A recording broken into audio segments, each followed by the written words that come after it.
And now, while the battle with man halts temporarily, the jealous stallions close in battle again, fighting for the mares who have become shuffled in the confusion of the roundup.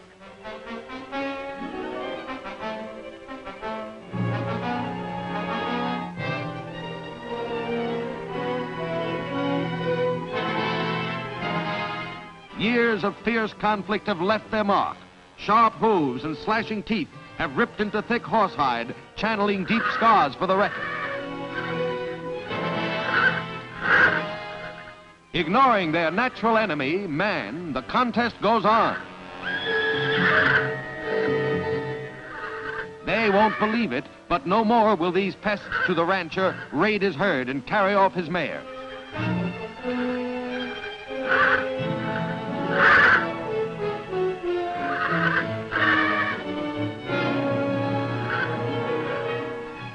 The fighting stallions even forget the mares in their furious competition.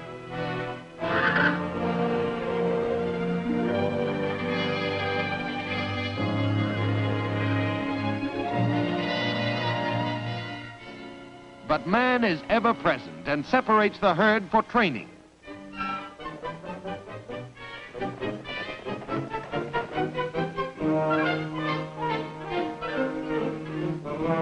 This new move puzzles the belligerent stallions. The boss wrangler is closing in on the bewildered animal.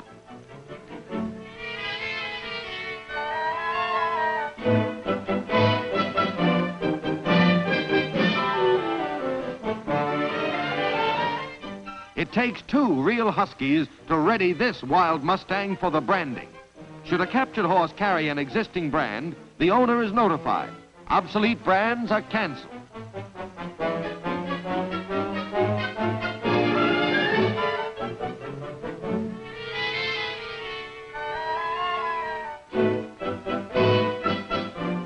Getting the iron hot enough to brand the tough hide is 15-year-old Billy, an expert wrangler.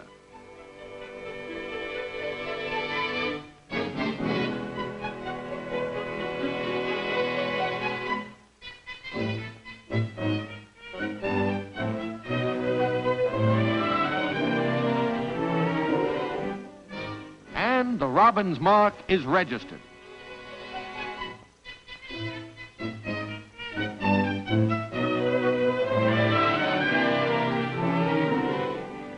During the heat of the desert encounter, no colt is left to shift for himself. The youngsters, only a few weeks old and unable to forage for themselves, are either driven in with the herd or rounded up separately.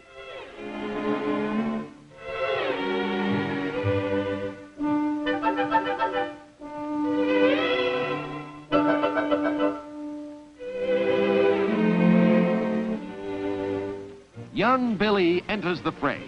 And man against wild Mustang, Billy can give the toughest customer cards and spades in a training bout.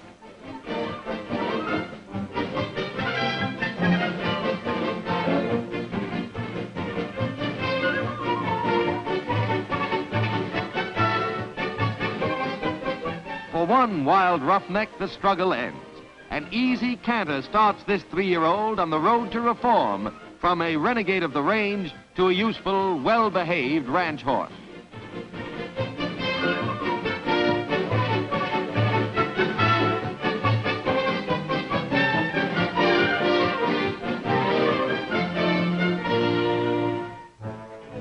That elegant seat is worth a cool 200 smackaroos.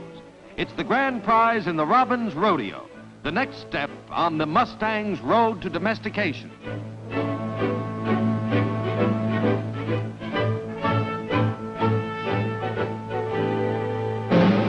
Let's all go along and take in the big show. See them ride 'em, cowboys. Yep, it's a holiday for ranchers and ranch hands alike. They're all out to see the fun. First, there's the delicate-like job of saddling the wild critters, willing to tackle anything since there are no other horses to fight.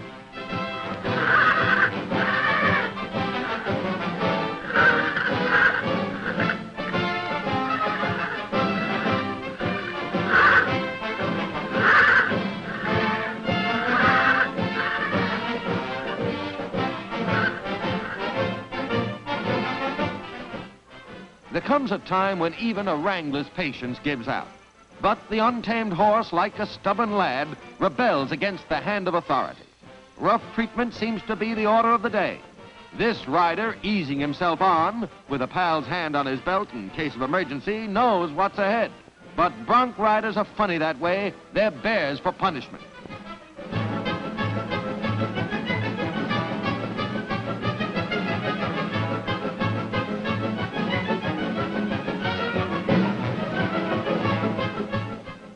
It's a roundup all over again as the hands head the bronc back to the round corral for unsaddling.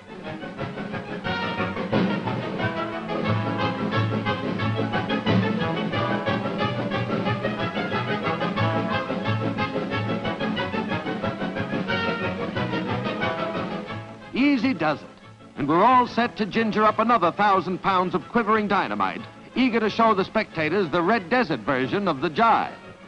But who's afraid? Oh, what you said.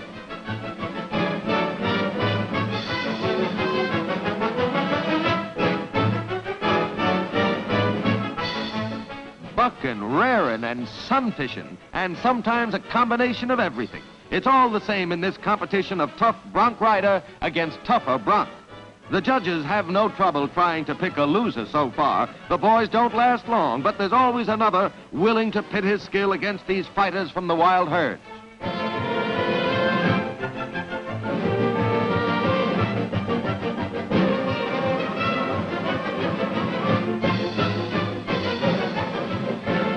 The freedom of the open range is no more. The great sweep of the western plains narrows to the meager limits of the saddling chute. But these as yet unconquered mustangs betray no sign of surrender.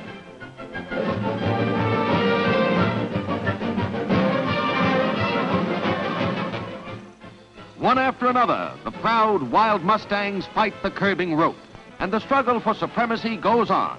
The long-continued struggle that began far back in the Pleistocene age, when their four-toed ancestors waged bitter war against each other and against the common enemy. Fighters to the last, they fling off the hand of authority, and with easy, rhythmic strides, seek vainly for the gates to freedom, gates which are closed to them forever.